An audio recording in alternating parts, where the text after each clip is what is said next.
Once upon a time, there was a girl named Maya who lived alone with her handsome father. Her mother had died while giving birth to her, leaving her father with the sole responsibility of raising her. For over 18 years, her father, a deacon, took great care of her, providing her with the best life had to offer. They spent so much time together that their bond seemed unbreakable. Maya adored her father deeply and never went a day without seeing or talking to him. Eventually, Maya was accepted into a university. Her campus was 2 hours away, and the thought of being apart from her father was unbearable. But her father, Deacon James, encouraged her, reminding her that education was essential for her future. He promised to visit her often, and Maya was overjoyed because she knew he never broke his promises. She left for school and soon made new friends who made her time on campus enjoyable. After several months away, Maya finally returned home only to be met with the biggest shock of her life. As she stepped into her father's mansion, a strange woman greeted her at the door. The woman smiled warmly and introduced herself as her father's girlfriend. Maya stood frozen in disbelief as her father walked up to her, beaming with joy. He was eager to introduce his daughter to Olivia, the woman he was now in love with. Maya, however, was far from happy. She forced a smile, trying to mask the storm of emotions raging inside her. She had always thought of her father as hers alone, their bond too sacred to be broken by anyone. But now, reality hit her hard. Her father had allowed another woman into their world. Still, Maya knew better than to show her true feelings in front of him. She put on a warm smile and acted as though she was pleased to meet Olivia. Deacon James, seeing her reaction, felt relieved, believing that Maya was genuinely happy. But he had no idea what was truly brewing beneath her calm exterior. To Maya, her perfect world had just shattered into a million pieces. She felt betrayed by the one person she thought would never love another woman. But she vowed to keep her feelings hidden, at least for now. Maya carefully observed Olivia, pretending to be completely fine with her presence. They watched television together, sat on the couch chatting, and even laughed for hours. Olivia believed she had won Maya over. What Olivia didn't know was that Maya was simply waiting for the right moment to strike. The next morning, Maya joined Olivia in the kitchen to prepare breakfast. It was a beautiful morning, and her father had requested boiled yams with egg sauce. Olivia, who was an excellent cook, was busy making the sauce when Maya walked in to see what she was doing. "I see you're cooking," Maya said casually. Olivia smiled warmly and told her she was preparing Deacon James's favorite meal. Maya saw this as the perfect opportunity to plant seeds of discord between them. She struck up a conversation, asking Olivia why she had decided to stay with her father. Blushing, Olivia eagerly began listing all the wonderful reasons she had fallen for him and why she wanted to be with him. Maya, however, felt her anger rising with every word Olivia spoke. But she kept her face calm and acted as though she was interested. Suddenly, Maya pretended to remember something important. "Oh, I just realized I forgot something," she said, excusing herself from the kitchen.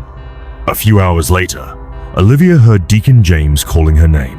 She quickly rushed to him, only to find him holding a few items in his hands. His expression was stern. "Why did you steal from me?" Deacon James asked. Olivia froze, confused. "Steal? What are you talking about?" she asked, her voice trembling with shock and fear. She stared at the items in his hands, items she had never seen before. "I don't know what you're talking about. I'm not a thief," she protested. But Deacon James wasn't convinced. "Then why were these things found in your bag?" Olivia's heart pounded as she turned to look at Maya, who now stood beside her, pleading with her father to forgive Olivia. But Maya's pleas were empty. They were part of her plan. Deacon James, convinced that Olivia had betrayed him, refused to listen. His voice was firm as he told her to leave. "Get out of my house and don't ever come back," he warned. Olivia stood there, stunned. How had this happened? How had everything fallen apart so quickly? She pleaded, swearing she had no idea how those items got into her bag, but Deacon James had already made up his mind. To him, she was a thief and he wanted nothing to do with her ever again. Maya could barely contain her joy. She pretended to be sad about what had happened to Olivia, but inside, she was celebrating. Months passed, and Deacon James moved on with his life, shifting all his focus back to Maya. She was thrilled to have her father all to herself again.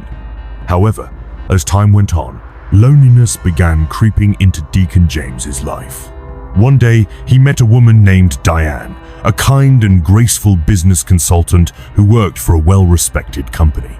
Diane had a calm and gentle demeanor that quickly won Deacon James over.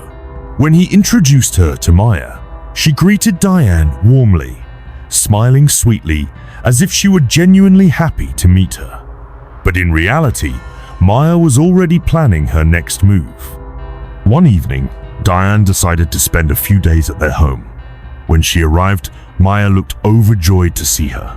She even prepared a delicious meal and was eager to show how friendly she could be.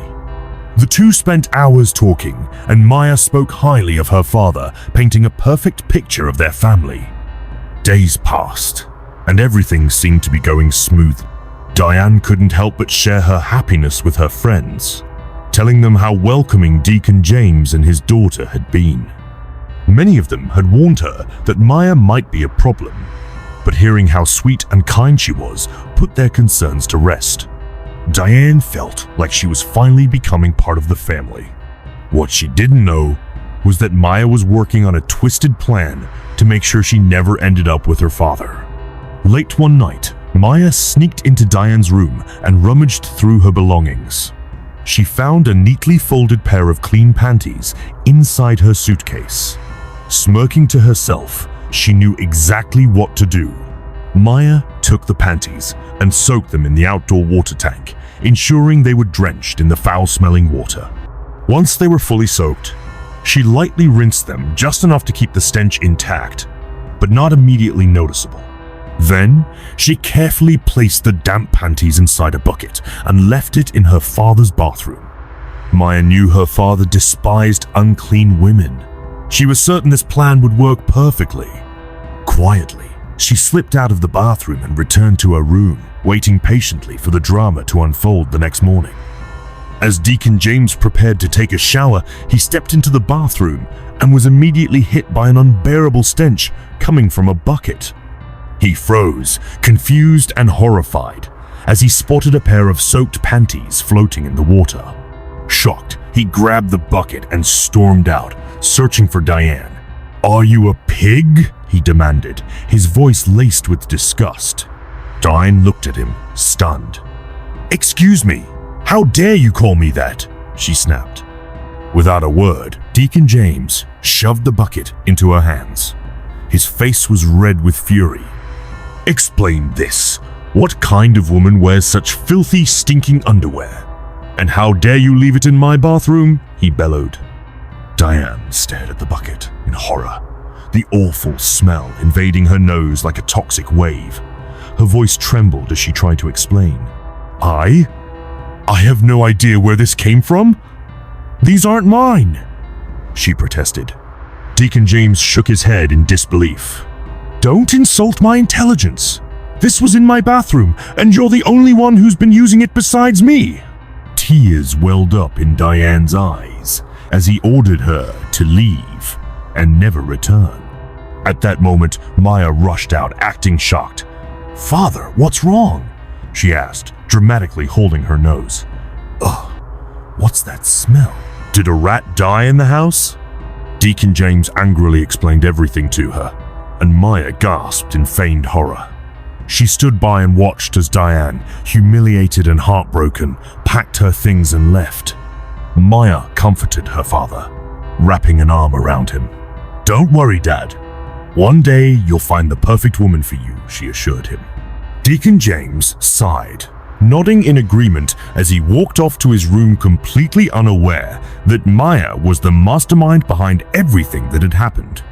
Time passed, And once again, Deacon James found himself longing for companionship.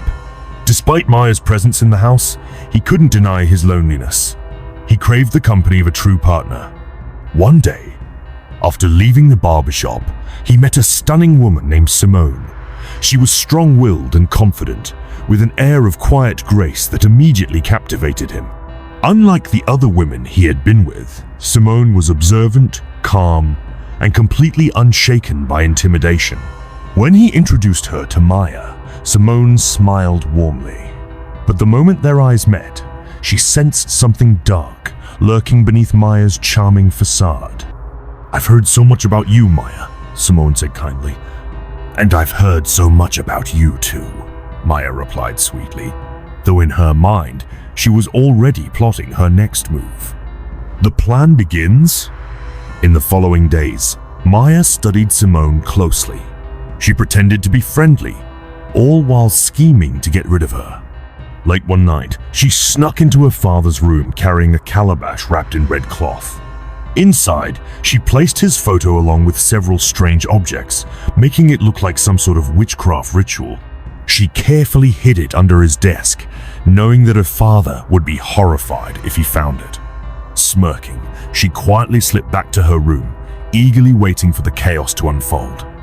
Hours later, Maya overheard her father yelling angrily from his room. Her heart pounded with excitement as she rushed to check if her plan had worked. But when she got there, she froze. Deacon James wasn't holding the calabash. Instead, he was clutching a photographer that sent a wave of panic through Maya's body. It was an image of her at a nightclub, dressed provocatively, dancing with strange men, and holding a bottle of alcohol. Her blood ran cold. "Is this what I sent you to the university to do?" Deacon James asked, his voice filled with disappointment. Maya stood there, speechless, shame burning through her. "Dad, I can explain," she stammered. But he turned his back on her and walked away, too disgusted to hear another word.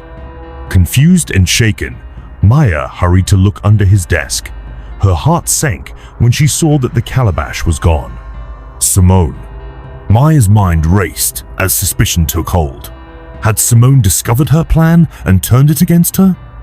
As she sat in her room, trying to make sense of it all, Simone suddenly walked in, her expression calm and gentle. "Are you okay?" she asked softly. Maya glared at her, her voice sharp and defensive. "Why do you care if I'm okay?" she snapped. Simone didn't flinch. She remained poised, her tone steady. "Because I care about your father.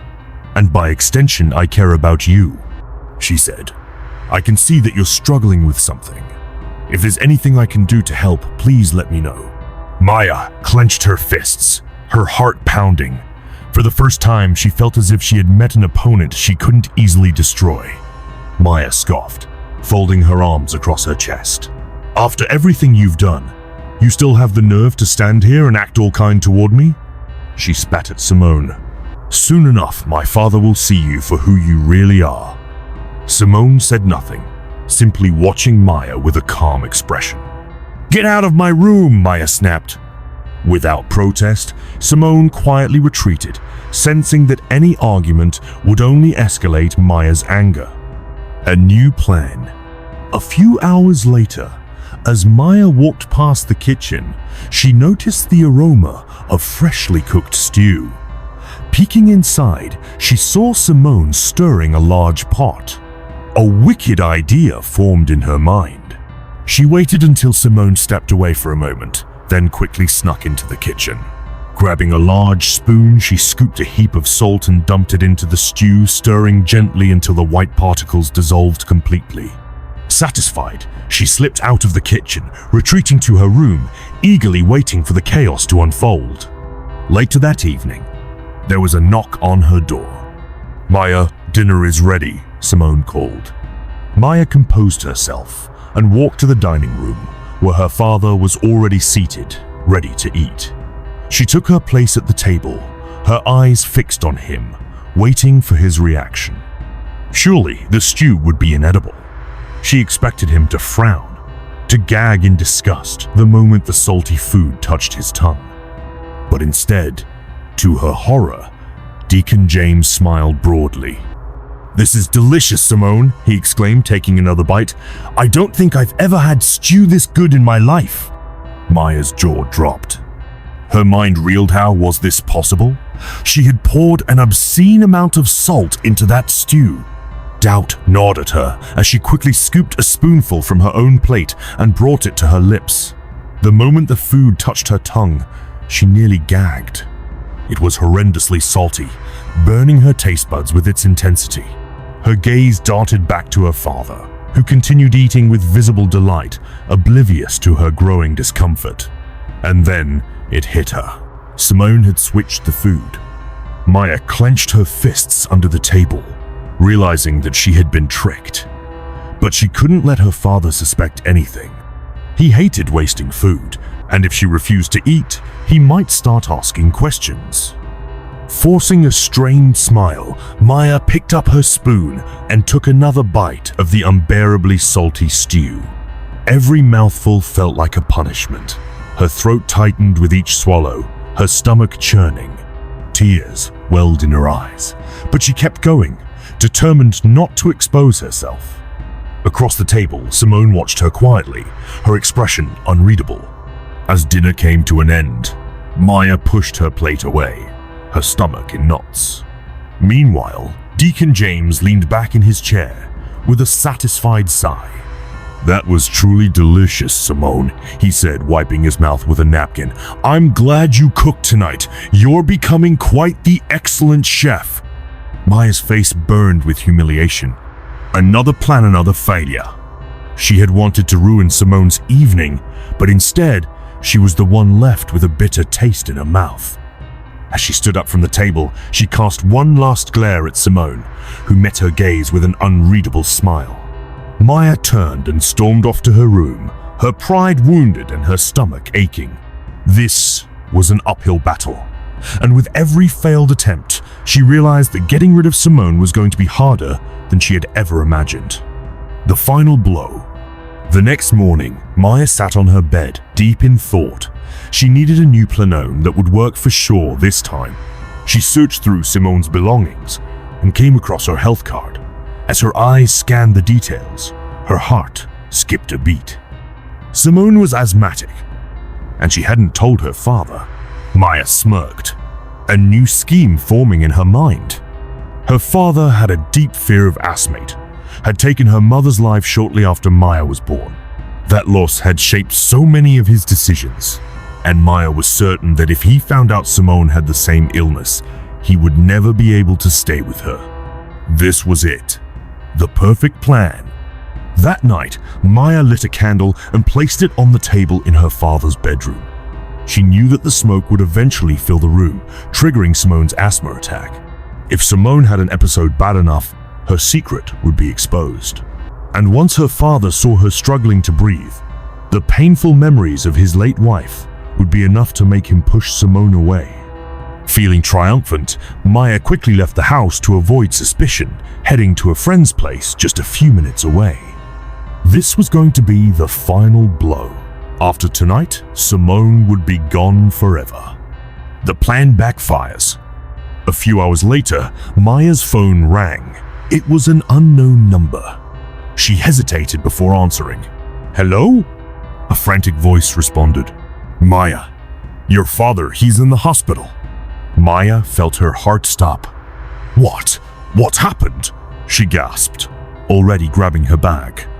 She rushed to the hospital, her mind spinning with fear. When she arrived, she froze in horror. Her father was lying in a hospital bed, his face and arms covered in burns. Tears sprang to her eyes. "Dad!" Deacon James weakly turned his head toward her, his face etched with pain. The doctor pulled Maya aside and explained what had happened. A fire had broken out in their home. Maya's stomach twisted into a painful knot. The candle. The wind must have knocked the flame against the curtains, igniting a blaze that quickly spread. The house was engulfed in flames before anyone could react. Her father, smelling the smoke, had rushed in to check what was happening, only to find Simone collapsed near the fire, unconscious from an asthma attack. In his desperate attempt to save her, He had pulled her from the flames, but not before the fire caught onto his own clothing, burning part of his body. Maya's legs felt weak. This wasn't how things were supposed to go. She had wanted to expose Simone, not nearly kill her and her father. Now, standing in the cold, sterile hospital room, Maya felt a deep, gnawing regret settle in her chest. She had gone too far, and this time, there was no undoing the damage she had done. The plan she had so carefully crafted had nearly cost her father his life. Across the room, Simone lay on a hospital bed, still recovering from the asthma attack she had suffered during the ordeal. She was alive all thanks to Eden, who had risked everything to save her. Maya trembled as she watched the doctors work to stabilize her father.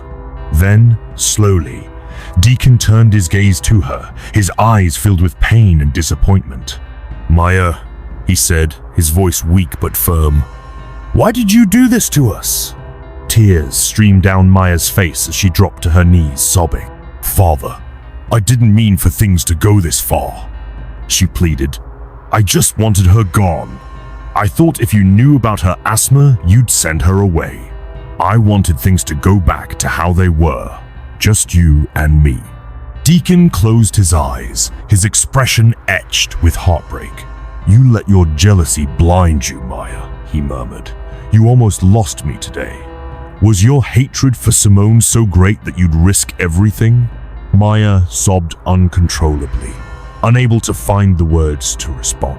She turned her tear-filled gaze towards Simone, who remained unconscious, oblivious to the chaos Maya had caused. For the first time, the full weight of her actions crushed her. She hadn't just endangered her father, she had put an innocent woman's life in jeopardy. A woman who had done nothing but love and care for him. Facing the truth, hours passed before Simone finally opened her eyes. Weak and groggy, she scanned the room. Her gaze landed on Maya, who sat in the corner, face streaked with tears. Despite everything, Simone managed a small, tired smile. "You're still here?" she asked softly. "I thought you would have left by now." Maya looked up, ashamed. "I don't know how to face you. I don't know how to fix this." Simone exhaled gently. "You can start by telling the truth," she said, her voice calm but firm. "Not just to Meb, to your father. He deserves to know everything." Maya swallowed hard, then turned to her father, who had been watching their exchange in silence. Taking a deep breath, she finally confessed. She told him everything, how she had sabotaged his previous relationships with Olivia and Diane, how she had planted fake evidence to frame them, and how she had set the fire to expose Simone's asthma. By the time she finished, the room was thick with silence. Deacon's face was unreadable, but his eyes held a sadness that pierced Maya's heart. "I don't even know what to say to you," he finally whispered, his voice trembling with emotion. "You've betrayed me in ways I never imagined. But more than that, you've hurt people who didn't deserve it. All because you couldn't share my love. I'm so sorry, Father." Idara choked out. "I'll do anything to make this right. I'll spend the rest of my life making it up to you." Deacon sighed deeply. "Sorry isn't enough, Maya. You need to change. And change doesn't happen overnight. You've caused so much pain. But I hope this is the wake-up call you need to become a better person." Turning to Simone, Maya's eyes softened with regret. "I'm sorry for everything you've been through because of us," he said sincerely. "You didn't deserve any of this." Simone offered a faint, forgiving smile. "Love is mercy, and familial families even more merciful. I just hope we can heal from this together." The road to redemption. In the weeks that followed, she sought out Olivia and Diane, apologizing for her deception and confessing the truth. Though it was painful, she knew it was the only way to truly move forward. She also started attending therapy to address the deep-seated jealousy and fear of abandonment that had driven her to such terrible action. Her father, though hurt, supported her journey to change. It was not easy, and their relationship was far from healed, but they were rebuilding one day at a time. Simone, though cautious, slowly began to trust Maya again. The scars from the fire remained, a permanent reminder of the consequences of Maya's choices. But for the first time in her life, Maya truly understood what love meant. Love wasn't something to be hoarded or controlled. It was meant to be shared to grow stronger the more it was given. And with that realization, she found a peace she had never known before. The lesson: jealousy and selfishness don't just destroy others, they destroy you. Respect the choices of those you love. Do not let envy drive you to ruin lives and relationships. True love is built on trust, understanding, and mutual respect. Attempts to manipulate or sabotage only lead to pain and regret. But no matter how far down a dark path you've gone, redemption is possible. The journey to healing begins with honesty, accountability, and a willingness to change. It's never too late to learn from your mistakes and start anew.